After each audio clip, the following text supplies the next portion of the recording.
you remember me saying? So I'm not getting the Mustang Dark Horse for the Speed Champions line. Like I said before, I don't collect them all.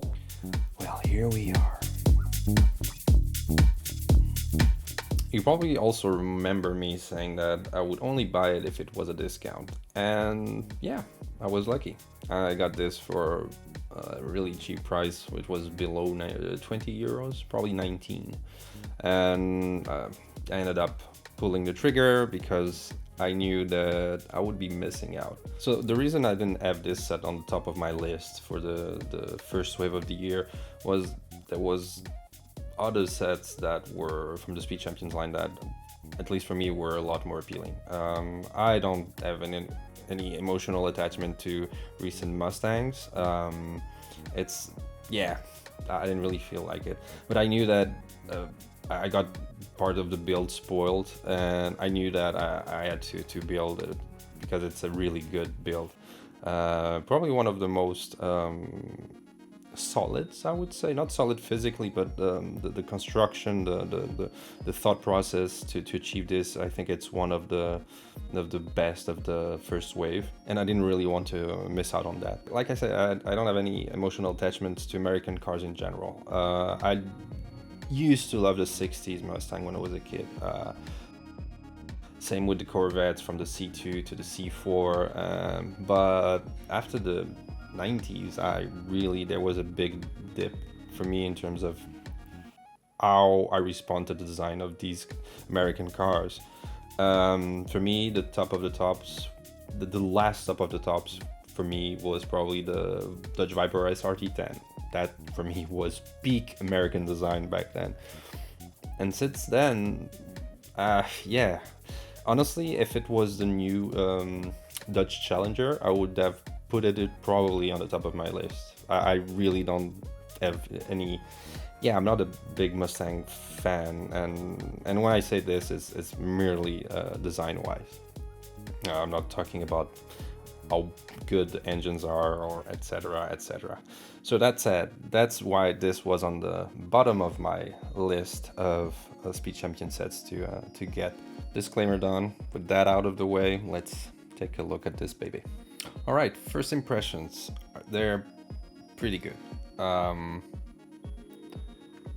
It's a good representation of the real thing. And this, looking at the overall shaping, I think the overall shaping is really well done. And I think the design only kind of starts losing itself when you start looking at some details. Especially on the front, where I really try to understand the bottom of the bumper. These planes don't seem to be any way related to the real shape. And then there's the sticker on each side that ends up mixing the plane. I think the orientation is wrong. But then there's other things that are really well done, and especially the grille. The grille, the way it's built, it's a 3-4 parts build that takes advantage of the bottom part of the wedge pieces here, and it's absolutely magnificent. Really well topped with the sticker. Then there's little things that I was looking, for example, the use of the 1x1 trans clear plate here to do to work as a continuation of the headlight. I see what they were doing when I compare this to the real thing. Still, there's some little things I think they could have done better, but overall, that's the thing. It's like I've been saying always. You just need to pick up the most recognizable aspects of the car and make a tremendous job there. And yeah, sometimes it's not about the each individual part. It's about the sum of all of them. And for me, it works really well. I have the same nitpicks on the back. I mean, the back it's unmistakably a Mustang. What they achieved here with the print is really nice. How they, maybe I should not spoil it for you, but they did really a really nice managing of resources here to accomplish the back with the two prints. And I'm not too much in favor of the 2x1s here, the trans red. because if you look at the real car, it's just such a little. I'm not even sure if it's a light or if it's just like a reflector. So yeah. I also feel like the shaping here is a bit odd, but I'm completely fine with it. I really like the back wing. It's really well done and it's simple enough and it works for me. Now, what they went for with this blue, it's it's the best approximation of colors they could have done for a Mustang Dark Horse. The real thing is like 7-8 colors, I think, and to choose from. And so they ended up going with the Atlas Blue Metallic, which is very similar to this under the right lighting conditions. But still, I'm really happy they went with this color. My favorite color is blue, and seeing blue cars in Speed Champions format is for me, I was really happy about it. They could have done a different choice. They could have gone with the Vapor Blue Metallic. I think it really, it would have suited a lot better another color that Lego has, which is Sand Blue. And I think probably the market would not react to it as well as this one. After all, if you look for this car on the internet, you'll probably find this color on the top search results. And it's a striking color, and it really benefits the set. Still, I mean, the Sand Blue would have been really nice, but probably, yeah, would not be accepted as well by the market, and yeah, probably too many recolors would be needed. Also, another thing they went for in terms of the configuration is they didn't go for the full sports stripes. They only went with the Oud stripes, and so with 2 colors. And I like that they did this well with bricks, although there would probably be a simpler solution. They prefer to do this, and I get it. By doing this, they managed to have this little elevation on the center of the hood, which is probably like a third. Yeah, it's a alpha plate. It's alpha plate, and it would not have been easy any other way. And yeah, it might be a bit distracting when you look at all the shapes of the bricks here. It looks more complex. It really is in real life. So for me, that's one of the things that kind of throws me off, but it's perfectly fine. Another choice in terms of the configuration of this car that Lego and Ford went for was the 5-spoke wheel, which in real life is a bit thicker. Each of the spokes are a bit thicker, and they're made of not fiberglass, carbon fiber. Sorry. And personally, probably I would have gone with one of the wheels that you see the most also in the researches on the internet, which is the 10-spoke wheel, which is made of 5 pairs of spokes. That is a bit more sporty, a bit more classy, and although I prefer the 5-spoke one, that one would have fitted here really well, and I would not even need to do a different wheel hub or specific to this car. They could have done what they did with the Ferrari 812 Competizione, which in real life also has 10-spoke wheels, also in pairs, and here they use the 9-spoke wheels, which I think works really well, and you can see that in the Mustang it would work also very well. Of course, I'm not trying to buy a car at a dealership right now, so I have no choice whatsoever, but the choices they did here are pretty well in terms of the configuration of the car. Now, the inside is pretty neat. So I'm not sure if on the real thing there is a screen on the passenger side. Here it only shows a sticker with Mustang Dark Horse, and I'm not sure if it's embroidery or if it is a screen. But on the center console you can see some graphics, and you can see a representation of the car and some options, and that's pretty neat. I also like the little details, like the gear shifter in blue. It's a microphone piece, really nice.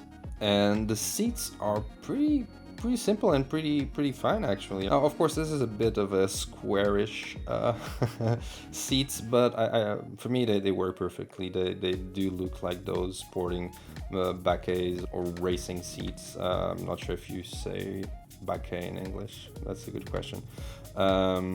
But yeah, the interior is fine and works for me. I like the colors. Finally, in terms of stickers, there's not a lot of stickers in this. Actually, it was pretty tame compared to what we got this year. And the stickers that they use were really needed. I'm really happy because normally when they create a sticker, the sticker almost always needs to fill up the full surface of the piece. I'm really happy that here we got the 2x1 G-slope, because you've been seeing in some cars, if there's a curved piece, they'll do a full sticker, even though it's just an handle, door handle that is just on top. And sometimes the color difference is so big that it really stands out too much in a bad sense. They did put the little Mustang emblem here and here. The front grille is also a sticker. These two here are the same, it's the same print, and the 1x1 G-slope here and here, these are print. But on the other side, on both sides, these are two stickers that I'm not too sure they're, yeah, I think that their orientation is not right, but that's probably more because of the choice of parts to build or how they build it. That's probably the main reason. Also, below the headlight, they created also a sticker to represent the shaping, the black shaping, the black plastic that goes under the headlight up to the other side below. Below the grille. And yeah, so yeah, if you look at it, you can kind of see it. You know, when you have stickers that really bring more value to the final design, I'm perfectly okay with it. Which is true when you have big, massive sticker sheets in sports cars. That's when it's needed, it's needed. Which is the case also on the back. It was needed to give it a bit more of area here. So yeah, of course, like I said, they didn't go with the roof decoration, and I'm fine with it. It wouldn't be hard to do it, but they decided to go with a lower spec version, so it's perfectly fine. I also really like the double exhaust on each side. That's nice. The shaping is really good. Now, in terms of build, this back and the front are really fine. And yeah, I knew I was gonna miss out if I would not buy this, and I was really glad about the build of this. It's a really good build. Not over the top. It's simple enough, but sprinkled with little nice details here and there that I really enjoyed. So yeah, really good. Then for the minifigure. Yeah, perfectly fine. I really like this minifigure. Yeah, really simple, because after all, it's a road car, like everyone was expecting. People really wanted more road cars. Here we are, and yeah, we have just a Mustang Dark Horse fan. Really like it. I really like the choice of color for the hair, the styling of the hair, and the print is really good. The light blue, which is a medium azure. I'm always in doubt if it's medium azure. Yes, I think it's medium azure. It's really well printed and really matches the pen. The print on the back is also pretty good. It's also the emblem from the Mustang, and all in all, yeah, I like hoodies, so I'm fine. And you know, it's just a regular person driving a regular road car. Well, not too regular for sure, but you know what I mean. Now, talking of which, the helmet edition is welcome, but I don't think it would have been necessary, because it's not really it is a road car. But in the other end, I would imagine that people that own cars like that like their track day or their Sunday cups or whatever, so it makes a lot of sense. Plus, we got this really nice wrench to pop up your up caps if you feel like it. All in all, I think it's a really good Speed Champion set. I mean, we've seen a lot worse in the past. And honestly, like I said initially, for me it was just a matter of how interested I am in the source material, which I'm not really that interested. And it comes to value. For me, this paying 27 or 28 euros for this, for me, was completely out of the question. And buying it at 18 or 19 for me makes a lot more sense. And yeah, it's really good that I managed to get it at this price, because I didn't want to miss out on the nice build, and it's a blue car. But yeah, it's a nice addition to the collection. But if you're a big Mustang fan or American cars in general, yeah, just pull the trigger, because it is a really nice build. It presents really well, and like I said, the main shape is pretty good. It's a nice Legofication of the real thing.